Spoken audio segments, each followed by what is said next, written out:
আসসালামু আলাইকুম প্রিয় ভাই ও বোনেরা, আপনারা সবাই কেমন আছেন? আশা করি আল্লাহর অশেষ রহমতে সবাই ভালোই আছেন। আলহামদুলিল্লাহ, আমিও আল্লাহর অশেষ রহমতে ভালোই আছি। আজকে আমি পুষ্টিগুণে ভরপুর নবীজির একটা খাবারের রেসিপি নিয়ে চলে এসেছি। তার জন্য এখানে আমি কিছু মশলা রেডি করে নিব। এখানে আমি নিয়েছি দারচিনি, সাদা গোলমরিচ, কালো গোলমরিচ, এলাচ, লবঙ্গ, জিরা, আর নিয়েছি আদা রসুন। এগুলো সব কিছু ব্লেন্ডার করে নিব। আর এখানে আমি নিয়েছি গরুর গোস্ত আর নিয়েছি লাউ। লাউটা আমি চাক চাক করে কেটে নিয়েছি। আর এই লাউ যদি এভাবে গরুর মাংস দিয়ে রান্না করা হয়, এটায় অনেক পুষ্টিগুণ বেড়ে যায়।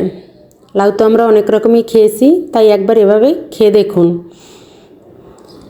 এই খাবারটা নবীজির খুবই পছন্দ ছিল, এটা খাওয়া সুন্নত।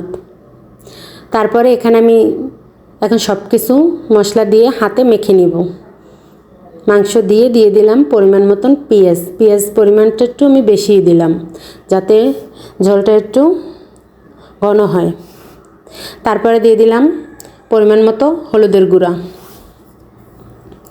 আর লাউ আর গোস্ত একসাথে মিললে অনেক পুষ্টিগুণ বেড়ে যায়, তার জন্য এটা কিন্তু আমাদের খাওয়া একদমই উচিত। তারপরে দিয়ে দিলাম মরিচের গুঁড়া। আর যারা গরু গোস্ত খায় না, তারা অবশ্যই মুরগি দিয়ে রান্না করে খাবে, তাতেও কিন্তু গুণাগুণ বজায় থাকবে। তারপরে দিয়ে দিলাম পরিমাণ মতো ধনিয়ার গুঁড়া। মানে এখানে যাবতীয় সব ধরনের মশলা দিয়ে দিব। তারপর দিয়ে দিলাম স্বাদ মতন লবণ। এখন দিয়ে দিব তেল। আর আমি যে মশলাগুলো একসঙ্গে বেটে নিয়েছি, এই মশলাগুলো এভাবে বেটে দিলে কিন্তু খাবারের স্বাদ বেড়ে যায় আস্ত দেওয়ার থেকে। আদা রসুন কিন্তু আমি যতটা করেছি সবটা লাগে নাই, আমার পরিমাণ মতন আমি দিয়ে নিয়েছি। এখন দেখুন, এই যে সব ধরনের গরম মশলা একসঙ্গে বাটা, এখন এটাও আমি পরিমাণ মতো দিয়ে দিব।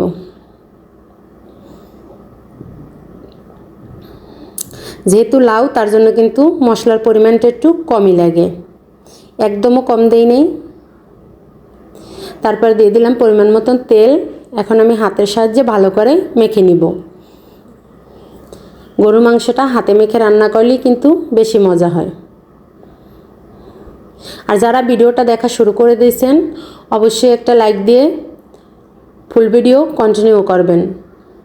আমি কিন্তু প্রত্যেকের ভিডিওতেই লাইক দেই, ফুল ভিডিও দেখে দেই। একটা কথা প্রতিদিন বলতে বলতে আমাদের মুখ ব্যথা হয়ে যাচ্ছে। আমার আপু ভাইয়ারা কেন জানি দিচ্ছে না, প্রতিদিনই লাইকের থেকে কমেন্ট ডাবল আসে।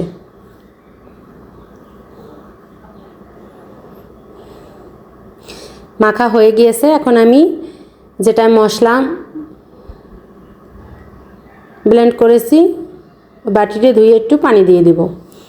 এখন এটাকে আমি ভালো করে কষিয়ে দেব।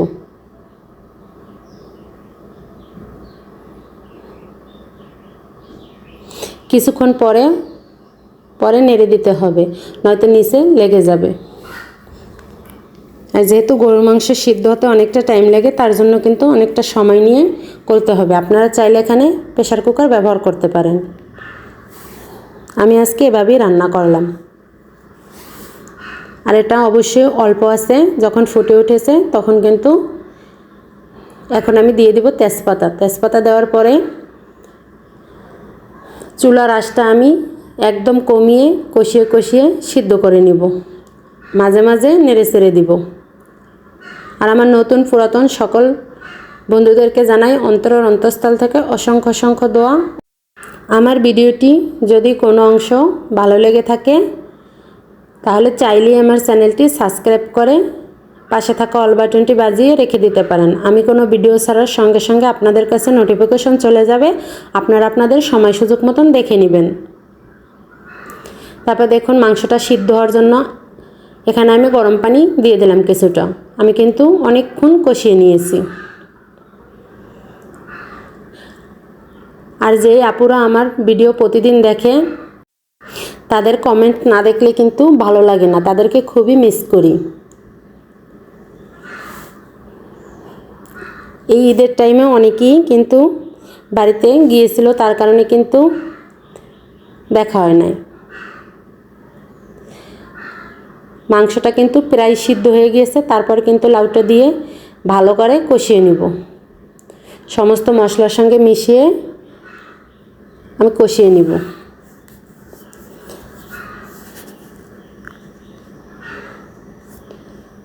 লাউটা কিন্তু কষানো হয়ে গিয়েছে। এখন আমি এখানে কয়েকটা কাঁচামরিচ দিয়ে দিলাম। যেহেতু গুঁড়ামরিচের পরিমাণটা কম দিয়েছি, ঝালের জন্য কয়েকটা কাঁচামরিচ দিয়ে দিলাম। আর লাউ কিন্তু অত কালারিং হলে খেতে ভালো লাগে না। এখন আমি এখানে দিয়ে দিব গরম পানি। গরম পানিটা দিয়ে ভালো করে সিদ্ধ করে নিব।